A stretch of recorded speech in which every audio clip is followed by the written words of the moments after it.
This is Patrick Russell. I'm interviewing Herman Lowery for the first time. This interview is taking place on August the 5th, 2021 in Clinton, Oklahoma. This interview is being conducted by the Making History Project. How are you doing today, Herman? Doing great. Yourself? I'm doing well, thank you. Can you tell me your birth date, please? Your birth date? Birthday? Yes. February the 9th, 1925. And where were you born? Carmi, Illinois. And can you describe your hometown for me when you were growing up? What was it like? My hometown was a farm town, also oil field. Biggest majority of it was a farm town. Little Wabash River ran right through the town. And then, as far as my birth is concerned, I was born right in the middle of the Big Wabash and the Little Wabash, just off of the banks of the Ohio, with that kind of in it. And any little deal down there. And then we got over into White County, Illinois, is where I was raised, around Kingdom. We call it Kingdom Hill.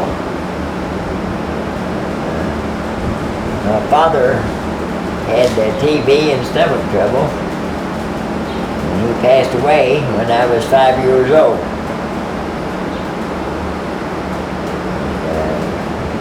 With my mother, went to school at Kingdom School. We had a little place there, I think it was about 5 or 6 acres. My dad traded a cow and a calf for 5 acres. That stuff don't happen nowadays. Anyway, I was raised there and went to school there. At the age of 12 years old, I went to work, helping the farmers, whatever they had to do, so on. And then went back to school until I was 14. Next 2 years. After 14, I went back to work again with the farmers. I drove a team of 3 horses, and 3 at abreast. Whatever he had me to pull, whatever we was doing, whether we was plowing or disking or sowing or whatever, I drove those same horses. And did that with that man for a good while, and then his son was down in Pearl Harbor or somewhere down there, and he got chance to come home, got home, and he laid me off, and there's no problems at all. He was a good man. And then I went to work for Jewel Powell. He's a farmer, and Jewel let me stay at his house, and just 5 miles from my mother and sister, where our home was. And he was, I think it was 5 miles south of us. Anyway, I learned to cook there. I'd get up in the morning out of bed and I'd put the gravy and biscuits on, brother. and I did a really good job. I guess he did it for me. And after we had our breakfast and so on, I'd go out and get my horses up, feed them, and feed the cows, and feed the hogs, and anything that needed there, livestock, and get ready to go to the field. The old man was crippled. He couldn't help me. I did it all myself. And whatever there was to do, I did it. And worked for him, I don't know, probably a year. Wasn't much over that, I don't think. And had a runaway, and he's with the team, and he was afraid of it. And got next to that, had a young horse there, 2 years old. And he's afraid if I got too close to him, he might hurt me, kick me. But I was glad anyway, so he laid me off. And then there again, his son came out of Detroit, working the car lots up there. And he took over my job, and I hired out then to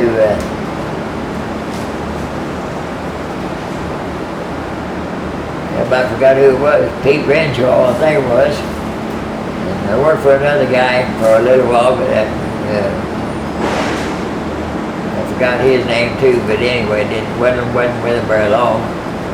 I rode a bicycle 5 miles one way into town, into Carmi, and then I rode on after through Carmi 5 miles more to get to Peace Place.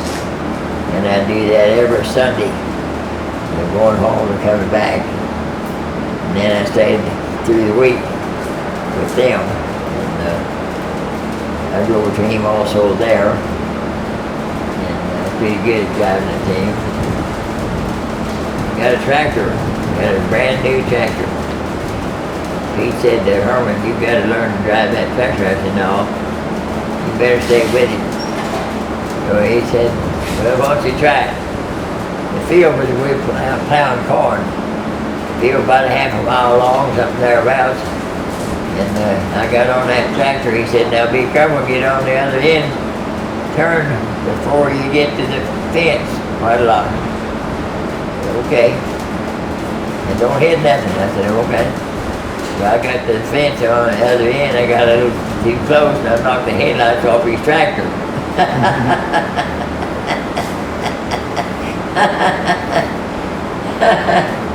I'll never will forget that. Anyway, that stopped my farming right there. It's about time to go to the war. Go to the war anyway. I was home for a little bit, doing chores around the house, whatever Mom had me to do. And then I was called for the service. What year was that?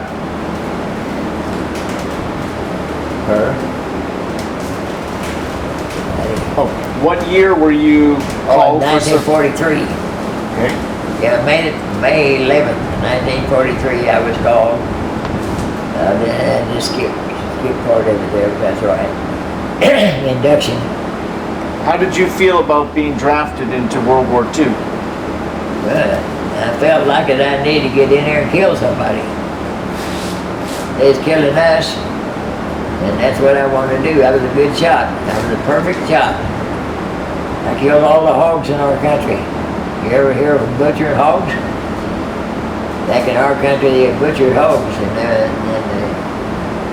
my stepdad was good at thickening them, bleeding, and they'll bleed, you know.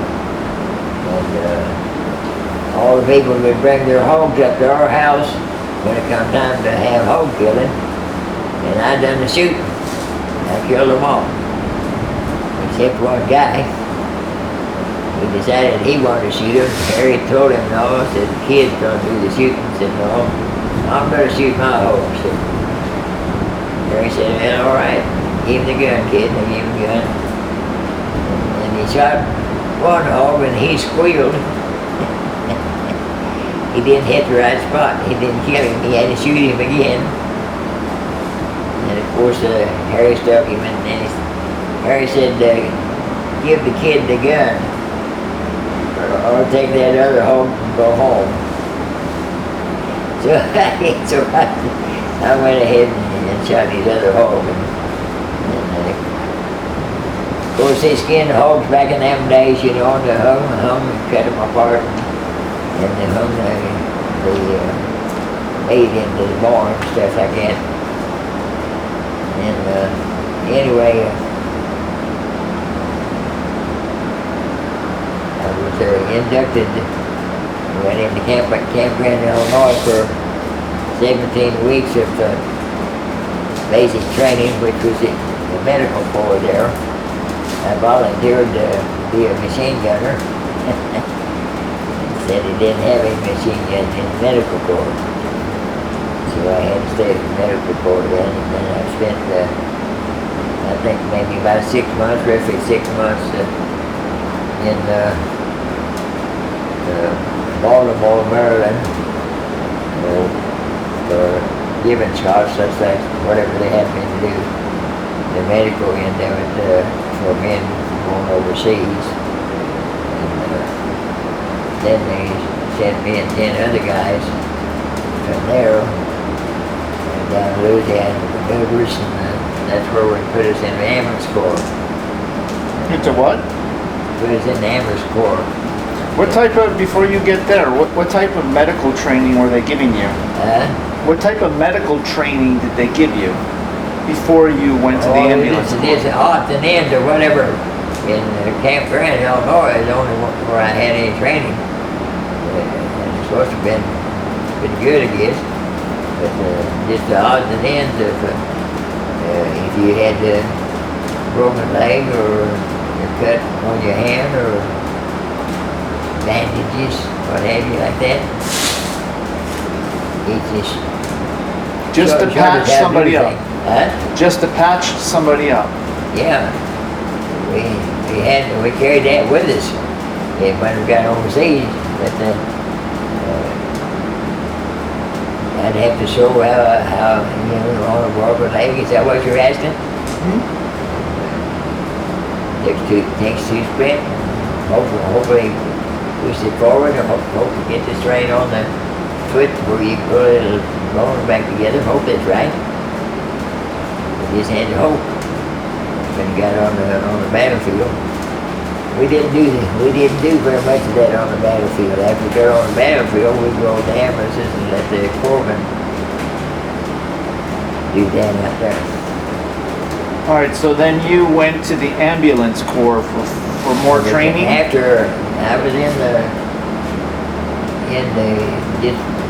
training, more so to speak, helping people in the States, and then when they put us in the ambulance corps, well then we put us down in the Louisiana maneuvers, and then 4 months, for 4 months we run on over into Camp Barfoot, Texas, and I don't remember now what month that was, and I don't remember how long we stayed there. It wasn't a short time.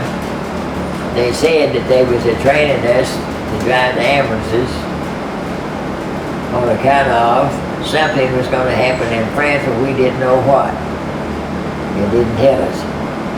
That's all I can tell you on that end, but whenever they pulled the trigger over there, well, then we got the call to come that way, and we drove the ambulances to New Orleans and dropped them. Of course, they had old ambulances, and got on a troop train and went into Camp Mostanis, Massachusetts, and boarded a big ship called the USS West Point. It used to be the USS America.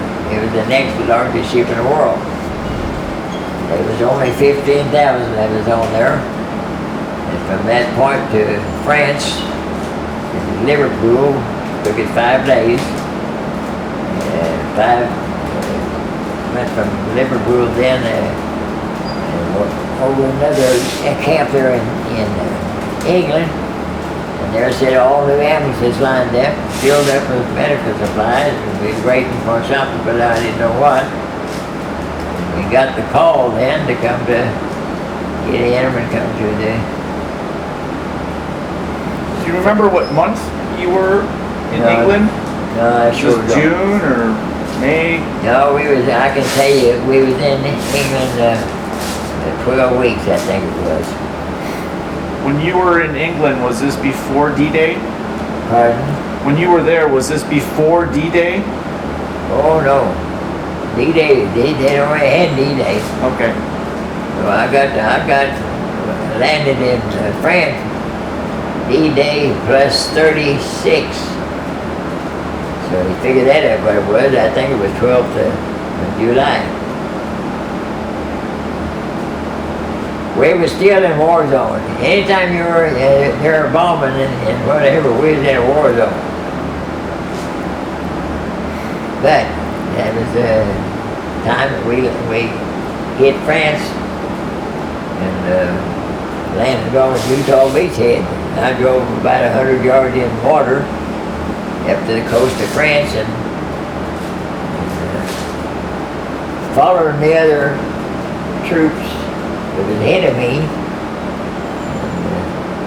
We got up there into France a little bit while they pulled us over, instructed us what we're supposed to do or have to do as it come along, and we went and just, actually it was just kind of, I don't even remember telling you the truth about a whole lot of it.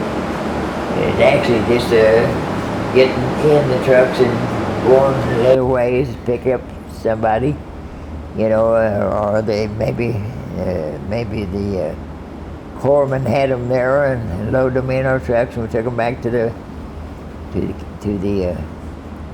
pyramidal tent. That's all I ever saw. I don't know anything else to tell you. Towards the general hospital, that was in England, I suppose. They from across the channel into England, and then from there to the States, I guess. When you were in England, before you went to France. Do what? When you were in England, before going to France. Yeah. You already heard about D-Day, right? Oh yeah, we knew. Yeah. You knew that was going on already? Oh yeah, we knew that before we left Camp Barclay. Okay. So when you arrived at Utah Beach, what was that like for you when you were there? What it was like? Yeah, what was it like? It was bombing. The Germans were shooting out of the whatever it is on the side up there.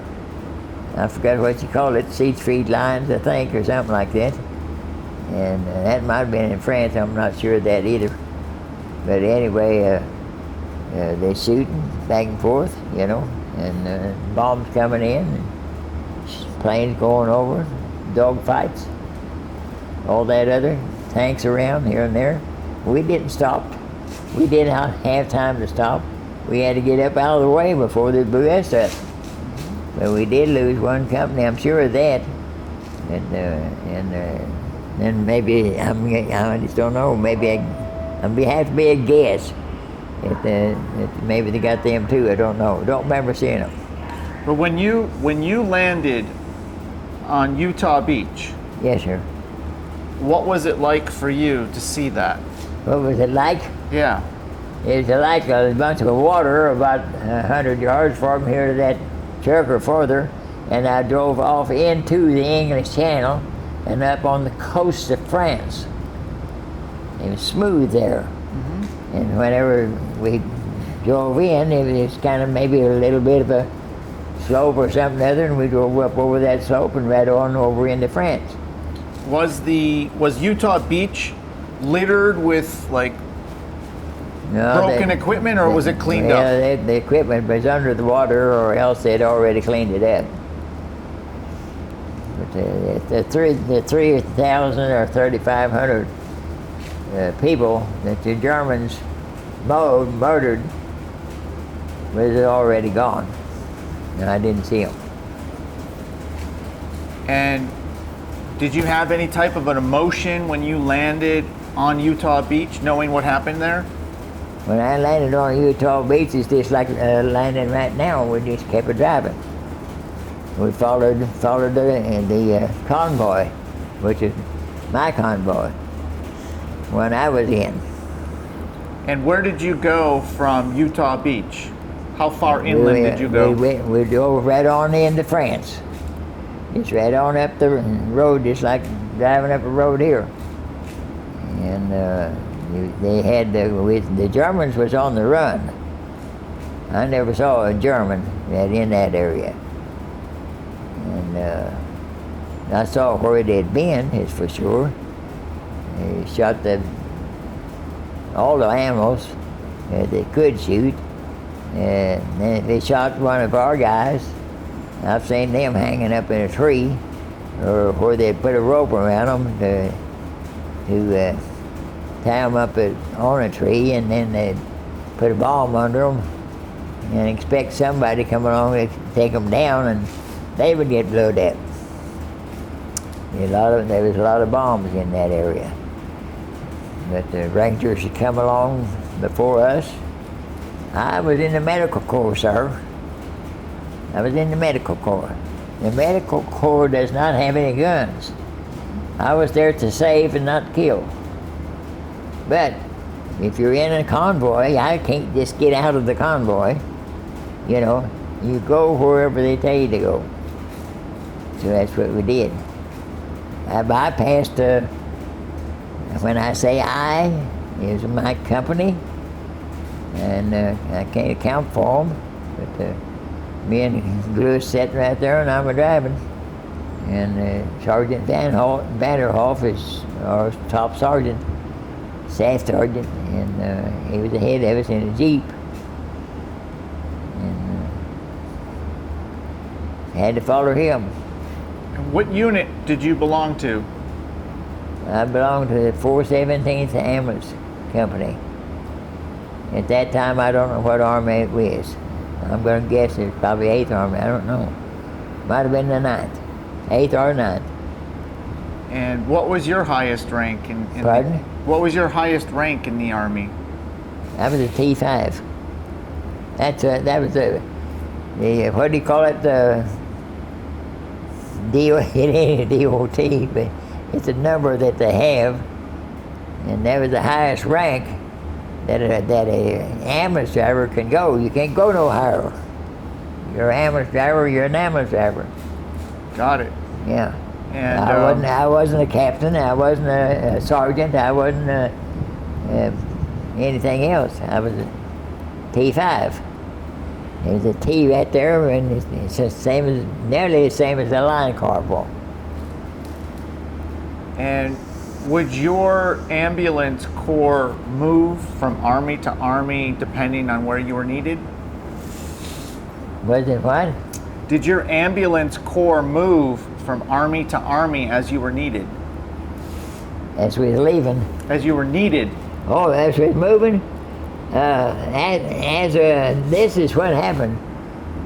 They spread out, you know, everywhere like quails, I guess. And I hardly ever saw anybody else other than where they told me to go.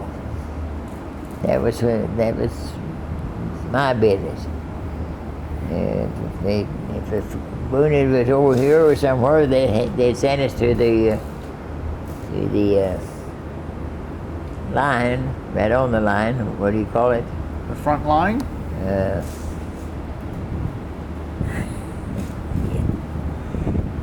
Was that somewhere else? I can't think. Aid station. We'd go to the aid station. The boys on the field would have them on a litter, and they'd pull them up to the aid station. We would get out, open the doors, and they would help me and my orderly load the patients into the truck. It wasn't no sitting patients to speak of then. But the truck took four litters of patients. And you hung the litters. You had shafts come out of the ceiling with loops in it, and you put the arms of the litter right into that loop with the guy on there. But then you slid two guys underneath the guy that was hanging up there. They took four guys in the ambulance. Were you near the front lines when you were doing your work? Do what? Were you near the front lines? That was on the front. That was on the front. Where you at? That was on the front. Okay. The front was all through there. And so it was dangerous. Yeah. Did your ambulance get shot at? He got shot at, never hit it. Never hit it. I was not wounded. I was not hit by bullets. But I was under fire. I was under machine gun fire. I was under bombs coming in from planes, or I guess it's from planes. Might have been from a tank out there or something, but it's coming in. that's when I saw it. And of course, it being under our guns are sitting here, we were driving right through in front of them. These guns here are shooting at the Germans. They're not right there on that parallel line. You didn't follow. You ain't got a carpenter's stroke or anything like that at your line that you had to take. But your guns was behind the line, but they're still in the war zone. It wasn't out of the war zone, by no means. But I got shell shocked, I guess you might call it, from that mess, and it was a hell of a go. Were you under fire constantly? I was under fire constantly for 16 solid months. And isn't an ambulance supposed to be protected? I beg your pardon? Isn't an ambulance supposed to be protected? Like it's not supposed to be fired upon? How would an ambulance be protected? Well, I guess my question is they're not supposed to shoot at you, right? I'm driving an ambulance, and you've got a red cross on the ambulance. You've got a red cross behind on the doors, on the two doors. There's a red cross there, and there's a red cross on each side. How can you be protected?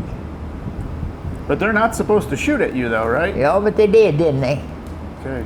They did. There's a lot of our ambulances got hit, but the Lord above was just with me all the way. And with Gus too, my orderly, he wasn't hit either. Was it difficult to pick up all these wounded every day? Well, it's tiring. It's very tiring. We worked around the clock. I've went as high as 4 days and nights without eating or sleeping. Whenever we was, and the line is moving. They're not sitting still. You're not sitting out here shooting a guy from here to there for 15 days, and you're sitting out there shooting. That 15 days, he may be up there in Leipzig or somewhere else. I'm just saying that. In Belgium, or whatever the next country was there. What about emotionally? Was it tough to see all these injured people every day? Right, it is. I cried half the time I was over there. And I seen more blood than they've seen in this whole building. And I'm sure that there was guys that you lost while driving, right? That's right. We got up in the, we seen more of the display of what was going on after. I'd say more after the Bulge, after Bastogne. I was called one of the battling bastards of Bastogne. Did you ever hear that? Tell me about that. That's what they said. When I say I'm talking about 90 ambulances. Was under that fire. I don't know where the rest of the ambulances was. The only one that I can tell you about was the one I drove. It was nearly like I was there by myself. I don't remember where the Rhine River was to save my life. I can't remember if it was in France or Luxembourg or where it was. And I don't think it was in Germany. Might have been. But I know that it went across the pontoon bridge, across from one side to the other, going back up to the line, or else coming back with a load of patients. Of course, I didn't cross over 3 or 4 times, don't imagine. And crossed the Saul River. And yeah, I think it was about 3 or 4 rivers we crossed all the time I was over there. I drove out into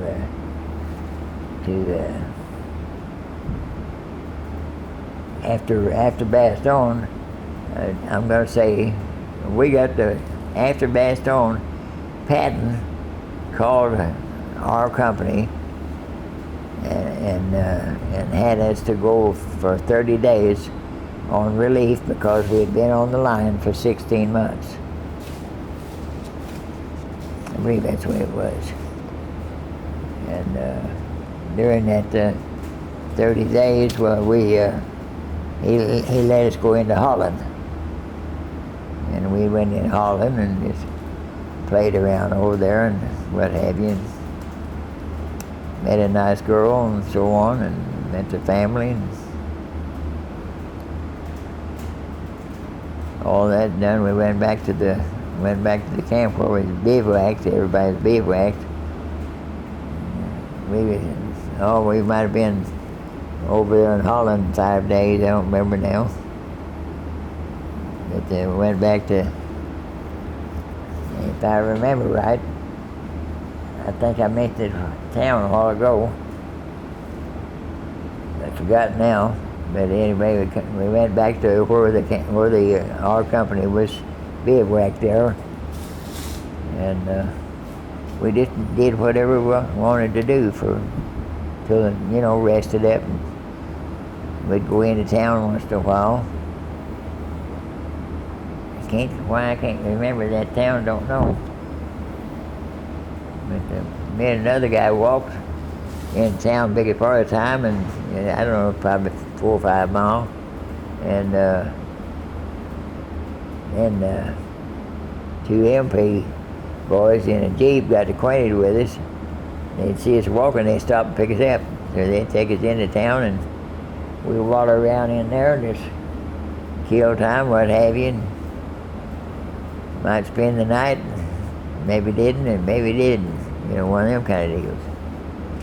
But I met another nice lady there also. I forgot her name now. She was pretty as a speckle pup.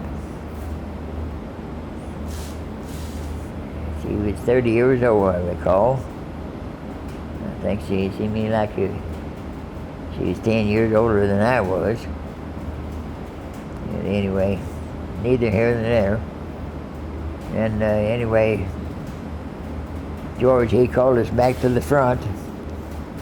And there is when I told you, or I thought I told you anyway, that we met the Germans, or not the Germans, the Russians. Boy, they was mean looking mothers. And especially the women. They was bigger than this girl that brought me down here. Boy, they was big. Mean looking. Where did you meet the Russians? I think it was in E-Tamps, I'm not sure. So this is towards the end of the war? It was, well, pretty close. It wasn't the end of the war, no, it wasn't.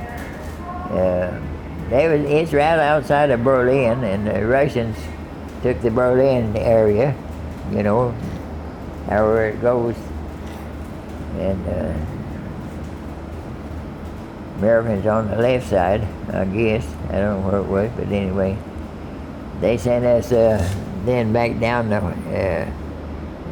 pretty close to the end of the war. I was in Marburg, and that was about 40 miles, if I remember right, from Frankfurt, Germany. That's where we just sat there, nothing to do, speak of. But George Patton got killed, in what was it, Frankfurt, Germany.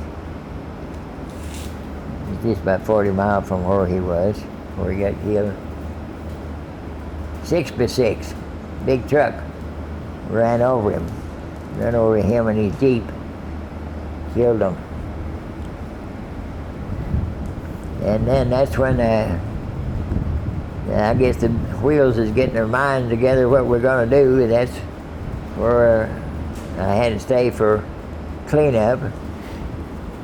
And we just go from one concentration camp to the other, it seemed me like, picking people up and taking them to hospitals, in German hospitals. So you're actually picking up the prisoners We backed into in the camp? We backed into that big fences, you know, all the way around, and we backed into the. And we know I wasn't in the gate, wasn't inside, but they opened the gate and opened my doors on the back, and they climb in. And what was that like? Huh? What was that like? They were in pretty bad What is it like? shape. Yeah, they were in pretty bad shape, right? Well, some of them was. If it was too bad a shape, they didn't go with me. It was the biggest part of them. I recall, and don't even recall them even being shot. You know, they were prisoners of war. Oh, I thought you. So, what type of camps were you going to? Prisoner camps? Huh? You went to prison camps. Went to, yeah, they sent me to the prison camps So this is the Germans? in Germany. But who was in the prison camps? Yeah, Who? Germans? yeah. Some of them were Germans. Well, a big part of all of them are Germans, I guess. And some of them was, I guess, Jews. Did you go They to were- concentration camps as well? Did what?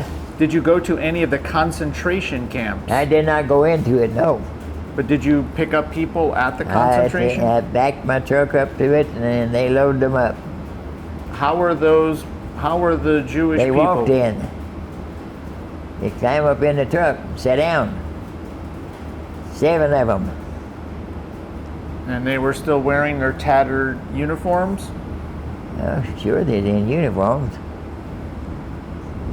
I don't know of anything else. I never saw anything but uniforms over there.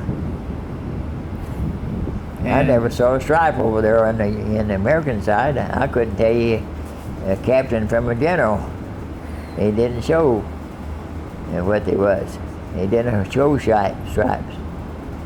Not in the war. They might have done it over here in where these guys went. They might have done it there, but sure didn't do it in the United States or in the. What war was I in? World War II. So did you talk to any of the concentration No, camp not people? very many. No, we didn't. I didn't know anything about. I didn't know how to speak German anyway.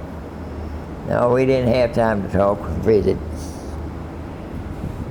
They give us the sheet of paper and tell us where to go to let them out, take them out. Do you recall any of the names of the camps? Huh?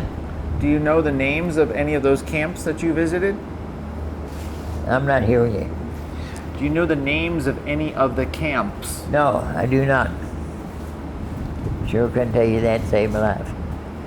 All I can tell you, we there, and maybe might have went, I don't know, a time or two, it's the same camp, but they sent us different places in Germany. Done the same thing. Took them to the hospitals, wherever it was. Done that for 7 months. But this, I just want to be clear, this includes people that were at a concentration camp, the Jewish people? I don't know. That's what I said, I don't know.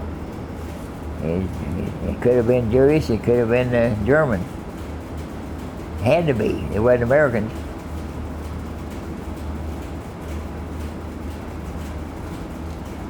Okay, so then what happens? Yeah, that happened. They called us the cleanup crew. I was ready to come home. I thought I had enough points to come home, but I didn't have. And If you'd like to see a little bit more of it there now, before the war was over, I have run across buildings and camps, or buildings and barns and stuff like that, where the Germans had put the Jews inside, poured gas around it and set it afire. I've seen that. I seen it after it happened, didn't see them do it.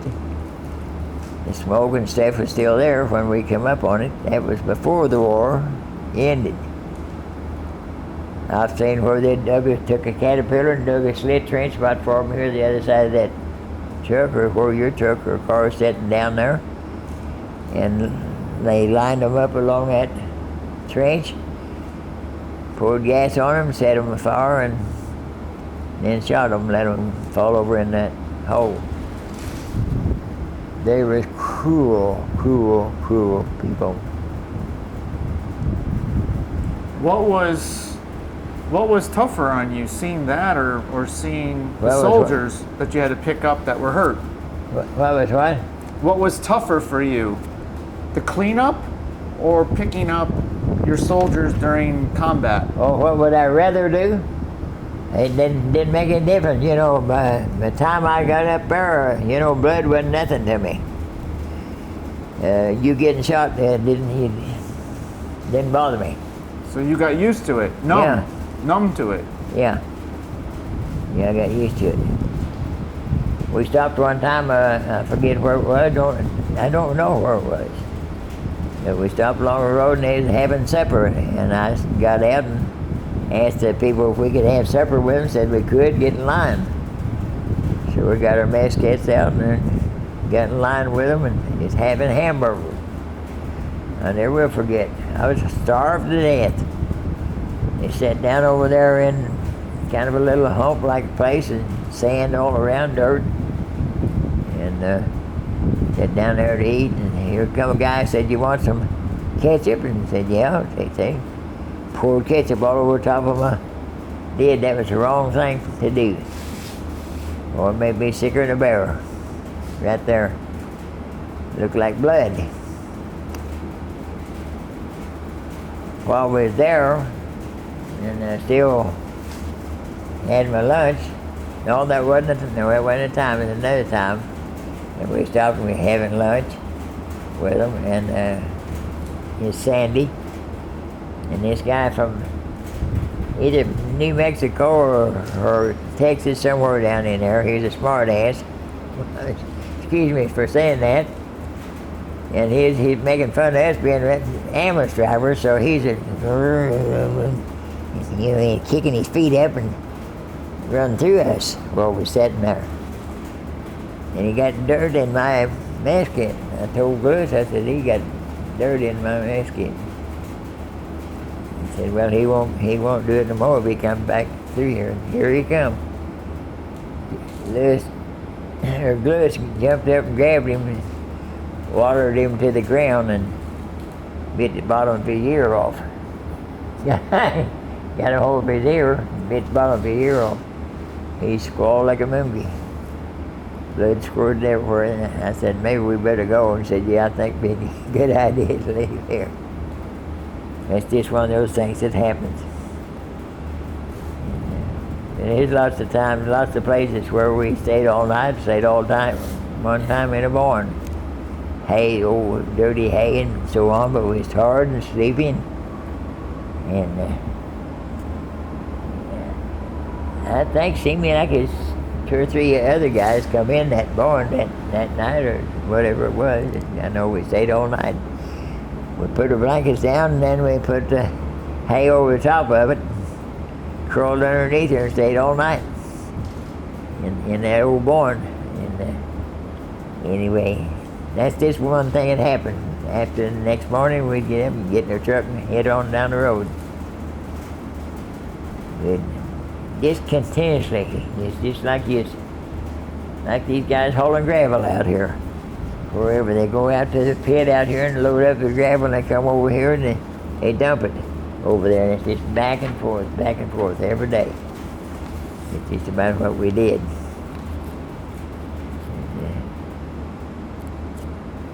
I've been through hell and high water. Well, you heard the phrase war is hell, right? Sir? Have you heard the phrase war is hell? War is hell. War is hell. Do you agree with that? Yes. And why? What makes you agree with that statement? Huh? What makes you agree with that statement? Well, you're getting bombed every day. You're under all that stress. That's hell, ain't it? Wouldn't you think that'd be hell? You're getting bombed every day, or you're strafed, or you're going down through the lines. There are planes coming over, and there are dogfighting up there. I've seen dogfights up there several times. I've seen that 24 100 airplanes come out of England, wherever it was over there, and bomb Berlin every day. I saw that. But that's just odds and ends that the things that happened that we're just there, brother. And we know we can't run, and we don't run, didn't run. And, we just done what we had to do. Every man did. I wasn't by myself. Every man done the fullest as he could. That's how we won the war. People over here in the States are getting everything ready and working their tail end off, working day and night, getting supplies for us over there, send it to us, and we pretty well got it. We done that a few times, but not every time. I don't recall very many times whether I didn't have something to eat. I have a box of crackers or something. Had a little old box about so big, looked like a box of peanuts or something like that, long like. I think if I remember right, I had 2 crackers in it. I believe it's 2 crackers, 2 little blocks of cheese. I don't remember. They had Spam, but the Spam wasn't in them boxes. Seemed like the Spam was in the little tin trays, little tin box like that. I remember having a sandwich and going through. I was following the 6th Armored Division in a convoy, and going by Metz, France, and they stopped to eat, I guess.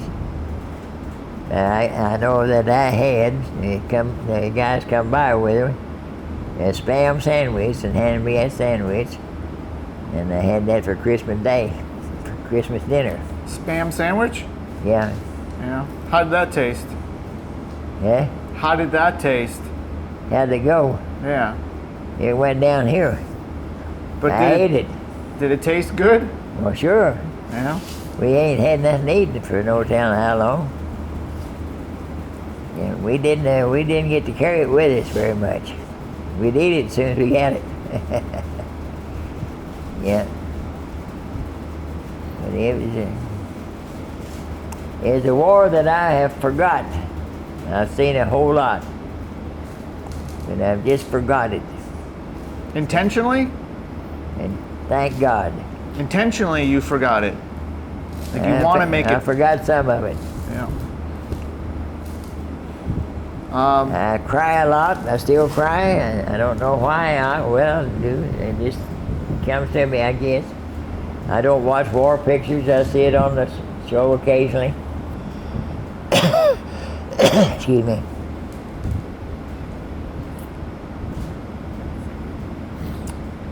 Is there, you started to mention some things. Huh? You started to mention some things there. Can you tell me what you still experience today from your war? What did you return home with? So you still suffer some problems from the war? Oh, you seen from the war? Did I travel? Is that what you're saying? No. Let me rephrase the question. Yeah. Is there anything from your experience from that time period that still affects you today? I still see it. I still see it. Yeah. How do you see it? Well, I dream about it. And when you're I'd rather dreaming not talk about it. When you're dreaming about it, what are you thinking about? Being on the front line in your ambulance? Yeah. You just come back to me. Just come back to me. It does. I ain't the only one.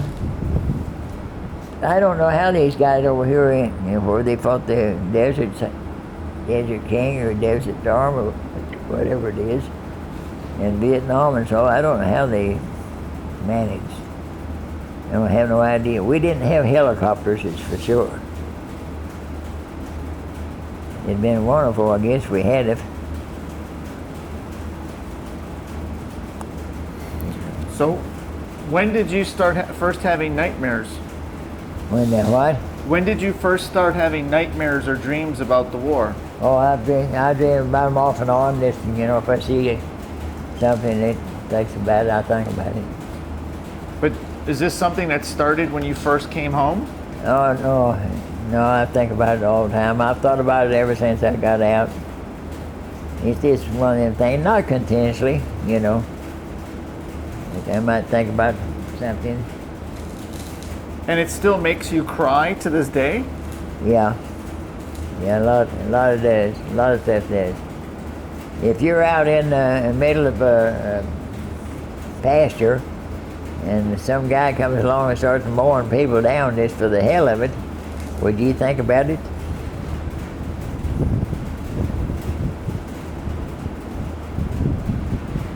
When you say mowing people down, you mean shooting them? I say, would you think about it? Yeah. I think you would. If you had any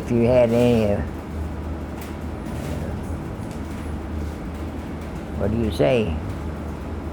Thought about it, I guess you call it. I think about it quite a lot. I thought about it today. I thought about it this morning. Television and something else. And this sickness that they've got going through the land, we wonder if you're going to have to stay here the rest of our life, or is it going to be over, or what? Nobody tells you anything. You don't know. Unless you read it in the paper. You don't see very much of that in the paper. I don't. Maybe you do.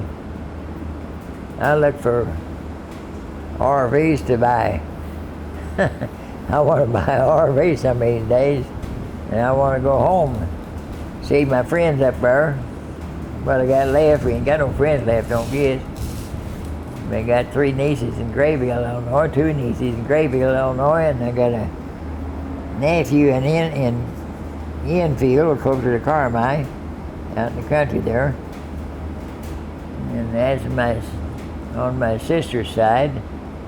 And then got 3 nieces in Belleville, Illinois. That's on my wife's side. And they're still kin to me, believe it or not. But I'd like to see them. I'd like to see where I was raised. I'd like to see my mother and dad's grave. I'd like to go to the cemetery. See where they was buried. I'd like to see the 10 acres that I bought up there and then build a house on it.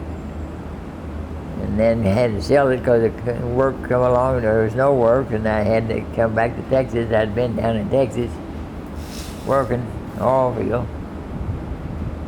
Got a chance to buy 10 acres. You can't imagine what I paid for that 10 acres. And I can tell you it was in 1952 when we bought the land, and then we worked a couple more years and went back to Illinois and quit down here in Texas and started working on a house and fixed a place to fix a house, and did put one up. It was a nice house. Her dad was a carpenter. He was a finished carpenter, and he was outstanding. A good carpenter. I'd like to see that place to see what it looks like. I bet you couldn't buy it for no telling how much. 10 acres. How much did you buy it for? I bought it for $100 an acre. $1,000. 10 acres. And the house, I think, cost me right at $5,000, if I remember right. And we sold it for about the same price. We put it up for sale, and went through a realtor, of course, and the realtors got their fingers in it somewhere or other. But I think it was seemed like $6,000 or $7,000, I forgot now. We lived in Shattuck, Oklahoma over here when we sold it. Sure hate to do that, but it's all you can do. That was in, I guess about 1955, 56, and there was 1955 because 1956 I was back down in Texas working. So in 1946, you get out of the Army, right? Huh? In 1946, you get out of the Army. In 1946, February 1946, when the war was over, I was in Germany. I wasn't in Carmi, Illinois. Okay. When do you return home? I forget now. It seemed like I don't remember. It seemed me like it's before Christmas. I forgot now. I know we was in underground, underwater, for 17 days. So that would be the biggest part of January, you might say. So February the 1st, I believe it was, February the 1st, when they, not whenever they said it was over, but whenever they called me to get out there, I guess, February the 1st. But anyway, as far as the war being over, it was over. The American War, German War, was over May the 8th, I believe. And what did you do when you got back to the States? What did I do? I went to work. And where did you go to work? I went to work in the oil field. Oil field? Yes, sir. Where? I just learned what they told me to do and done the best I can. They paid good money, 67 cents an hour. Where is this? Yeah, No, where? yeah. Paid 67 cents an hour, roughnecking. Where did you work, though? I worked, huh? Where? I worked out of my hometown, Carmi, Illinois. It's when I hired out, and of course I worked around in Illinois there. What did you do in the oil field? What I do?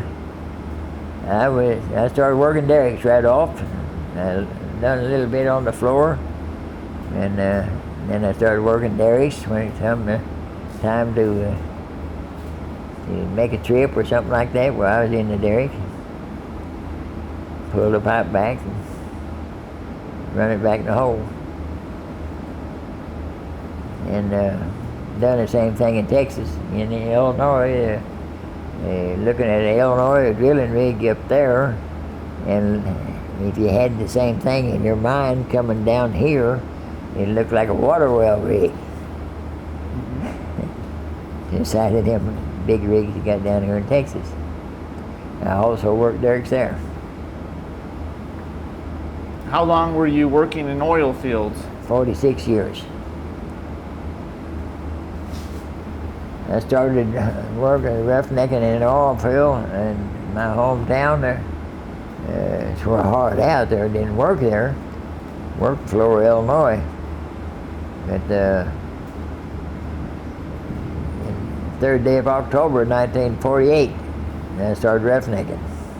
You say roughnecking? Roughnecking. What's that? Anything that they got to do on a rig, then you do it. That's what's called a roughneck. Okay.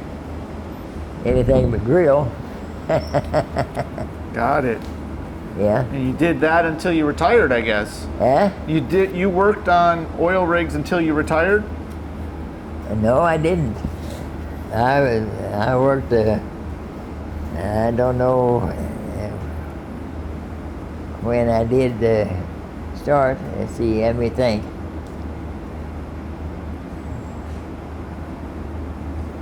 I was drilling for H&P.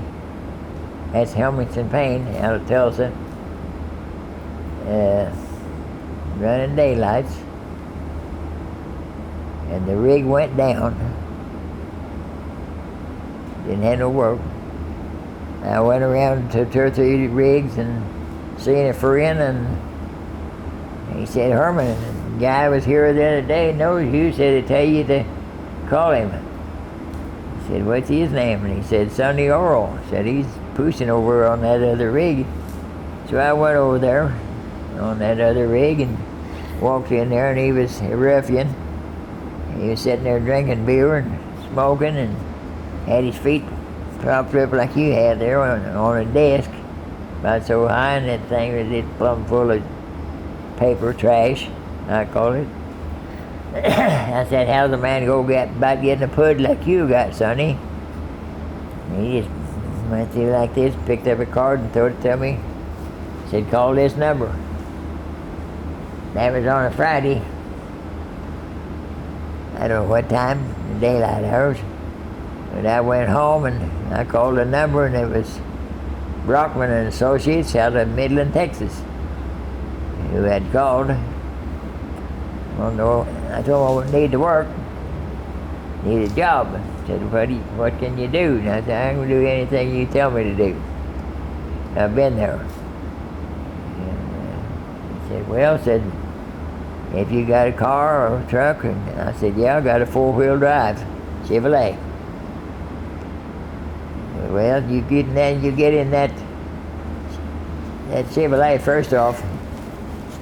In the meeting that I talked to this guy, his name was Merle something or other, Mayhew or something, I forgot now. Anyway, nice guy. And he said, did you ever do any fishing, Herman? I said, oh yeah. I said, I was born and raised on the banks of the Wabash River, fished all my life. He talking about the fish in the hole, you know, where they had trouble. Anyway, he said, well, in that case, you got a job. Said, go up to the Antelope Hills there in Oklahoma, and said, there are company mans up there, and they're got a fish in a hole. They're trying to fish it out. I went up there and told that guy, he knocked on the door, and he hollered to come in. Said, what the hell do you want? I said, it ain't what I want. I heard you want to go home. He said, yeah, I am. I said, well, I'm your relief. He just laughed. He said, you ever do any of this? And I said, no, this will be my first day. Anyway, he said, well, I ain't going home. And he didn't go home. But, I don't know if they ever got the fish out or not, but I was there, I guess, about 3 months in that area, just guessing. He wouldn't let me do anything hardly, which was suited me fine. I was drawing good money. And he's up there, well, he had a pistol, and I shot him with that pistol. We shoot a coffee can out there, and he said, or I told him, I said, I'll buy that pistol. It ain't for sale. I said, give you $250 for it. I figured he'd take it, you know. Nope, that pistol ain't for sale. So I got up on the rig floor. They're pretty high, you know. They're 30 foot off the ground. Floor is. People everywhere. We were sitting in the doghouse, and I said, I'd like to have that pistol. And he said, well, it ain't for sale. He said, I'll tell you what I'll do. You know that coffee can we was shooting at on that stack of dirt out there yesterday? And I said, yeah. He said, come over here. Looking out the door, you can see the can, you know, way out yonder. He said, if you can, I didn't have no idea of hitting it, and he knew I couldn't. You know, it's one of them kind of deals. And he gave me that gun, and I pulled down on it, and I just raised it up. I figured about 10 foot over the top of it, pulled the trigger, and blowed that coffee can off that hump. I ain't gonna tell you what he said, but he gave me the gun. Said it's yours. Nice. So anyway, I went all through life like that, roughnecking wherever I could. If the rig went down, well, I'd call somebody and go to work. I never was out a job for anything, you know, to speak of. I was a good hand. I worked hard, and that's the way it was. I went to drilling for H&P. I don't remember now what time it was. It seemed me like about 1940, or not 40, but 74. I believe it was 1974 that I went to work for them. I'm not sure of that now. But anyway, I drilled for them for 5 years. Then roughnecked here and there, and then it come that boom along, and I'm still drilling, and rig went down, and it's when I met Sonny Earl, got the job I was telling you about, and that was a company man then, and so they called me from Midland, Texas, and asked me if I knew where Mobile was, and I told them I did, and said, well, we got 6 holes to drill down there. You mind going down? I said, no, not a bit. So I did, went down there and done right well. Made a name for myself, and so on like that. One thing kind of led to the other. I was with them for, I guess 14 or 15 months, I'm just guessing. In that area somewhere we drilled 6 wells, I know that. And after that, then the bottom went out again, and then I just started doing odds and ends that I could do. I'd done plumbing, I'd done mooring, I'd done mechanic work, I'd done it all. Anything to make a dollar. And little girl got sick. She's a juvenile diabetic, and she moved from Weatherford over here to Bulge, Texas, and we followed her over there. Sold her place in Wheeler. We lived in Wheeler at that time. Sold her place and moved over to be with her, and then a friend of mine in Allfield, one of the company men, that I had worked under, roughnecking, worked dairies for him at one time, and he said, get you a 1-ton truck and a 40-foot gooseneck and I'll run you, and he did. I did do that, and that was about it. I worked, I think it was 7 years in that area under the Yellow Rose Hotshot, my own authority. And then I retired. I got old enough at that time to retire, and I retired until 07. Just laid around, didn't do anything for a while. Still ain't done anything. Well, them kind of deals. But it's been a pretty good life for me. I've had lost my hearing, and got in a deep depression during the war end of it. Been wrapped up in the spinning chain. Hurt a little bit in the oil field. Got this hand messed up, and these 2 fingers here are numb. This happens.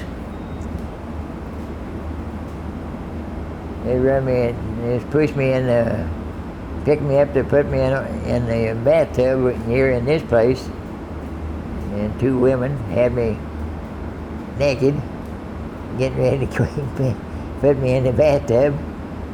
And they had to go through a door, and they hit that door with that rig that I was hanging on, and hit his hand.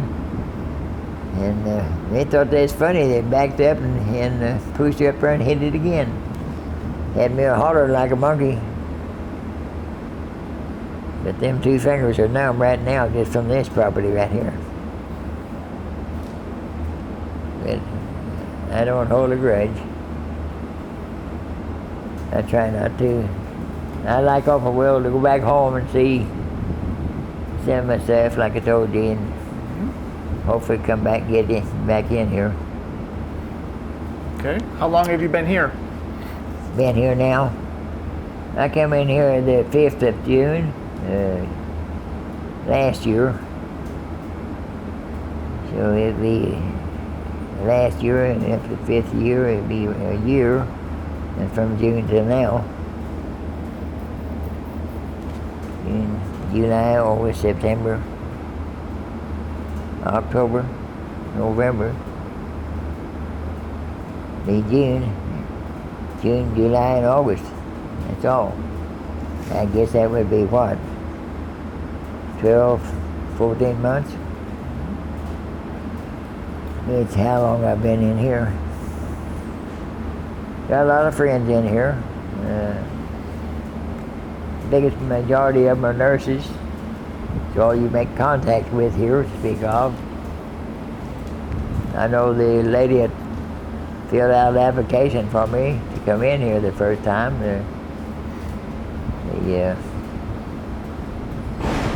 Can't think of her name half the time. Miss Taylor. She filled out an application for me 10 months before I got in here.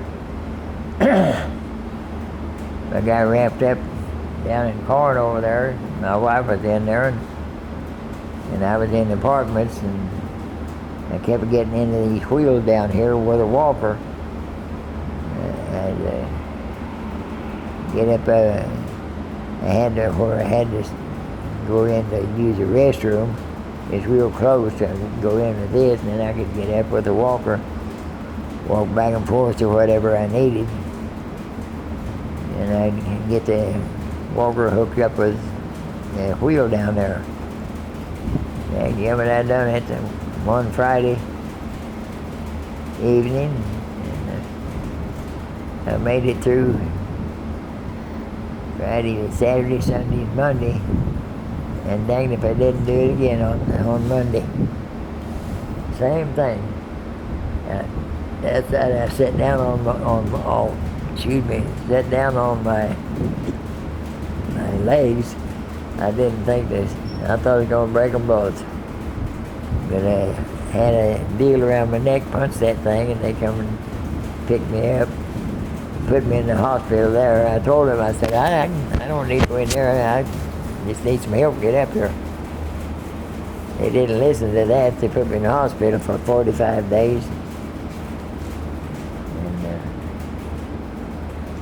And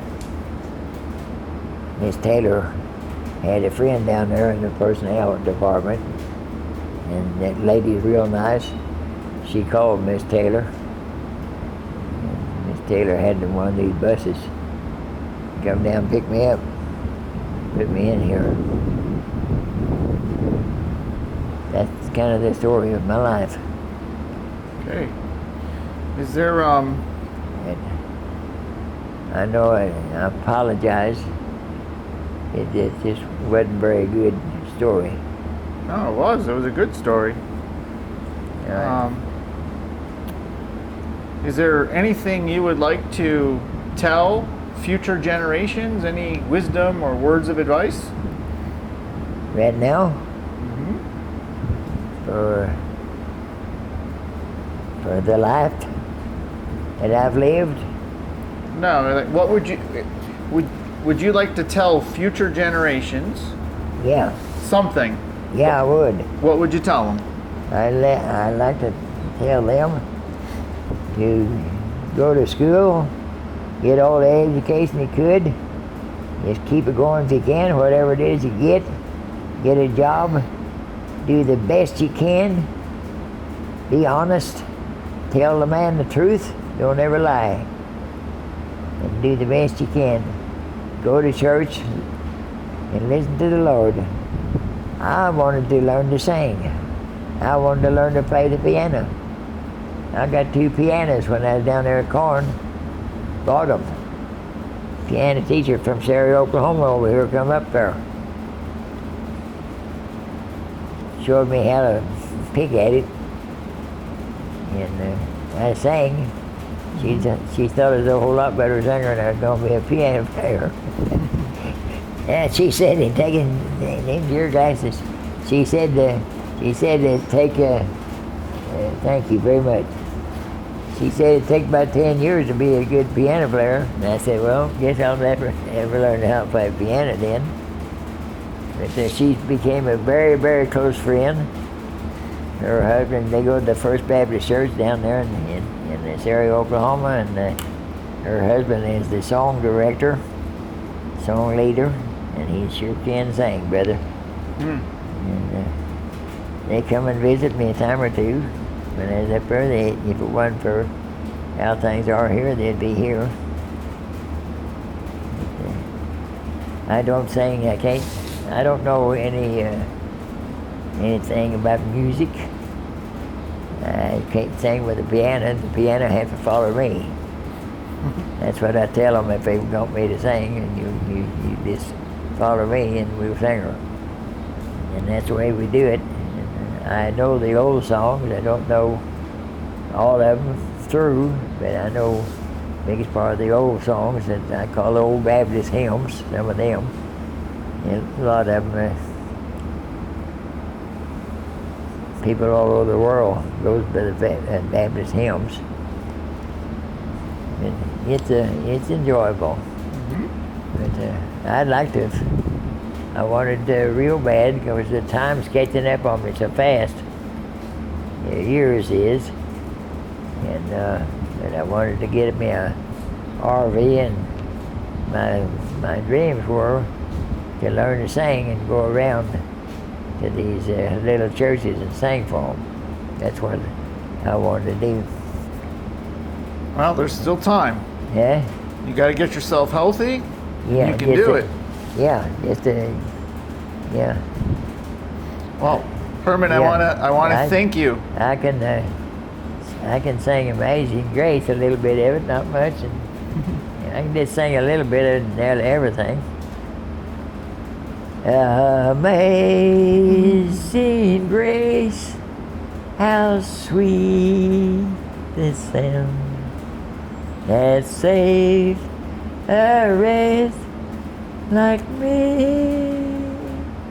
I once was lost, but now am found. Was blind, but now I see. That's all I know. Wow, that was good. Is that all right? Well, Herman, I want to thank you so much for spending the time with me today. It was a real honor and pleasure, and I want to thank you for your very valuable service. It's been an honor to be here with you, and I enjoy the best thing in my life is talking. I love to talk. But I try I'll tease a lot, but I try real hard not to lie about it, whatever it is. But they accuse me of lying sometimes. Oh, yeah. But